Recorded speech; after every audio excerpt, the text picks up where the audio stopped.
Hi, I'm Liza May. Science 3 lesson. Melting, freezing, evaporation. Ang melting ang pagbabago mula solid patungong liquid. Ang mataas na temperatura ang nakaaapekto ng pagbabagong pisikal ng solid. Halimbawa, natutunaw na tsokolate, natutunaw na sorbetes, at natutunaw na yelo. Ako po ay kumakain na ng ice cream. Ito po ay natutunaw. Ito po ay melting. Solid to liquid. Meron po ako ditong halo-halo. Ito po ay isang halimbawa ng solid to liquid o melting process.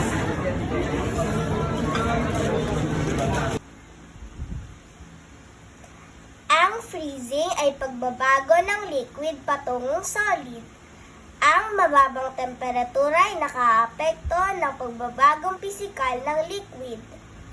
Halimbawa, tubig na pinasok sa freezer naging yelo. Ako po ay naglalagay ng tubig sa ice cube tray upang maipakita ang proseso ng liquid to solid o freezing process. Ilalagay ko po ito sa freezer upang maging yelo.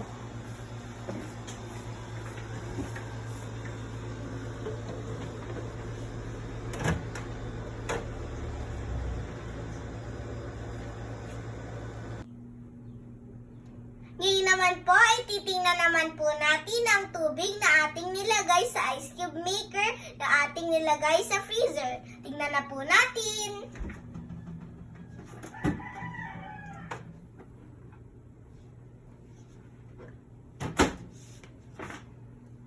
Ito na po ang tubig na ating nilagay sa ice cube maker. Naging yelo na po siya. Ito po ay isang proseso ng liquid to solid o freezing. Evaporation. Ang evaporation ay pagbabago ng liquid papuntang gas. Ang mataas na temperatura ay nakaaapekto ng pagbabagong pisikal ng liquid.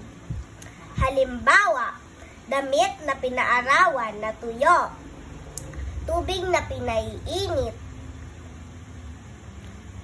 pagsasaing. Evaporation. Nagluluto po kami ngayon ng kanin o sinaing. Ito po ay isang halimbawa ng evaporation, liquid to gas. Umuusok po ito sapagkat ito po ay naiinitan.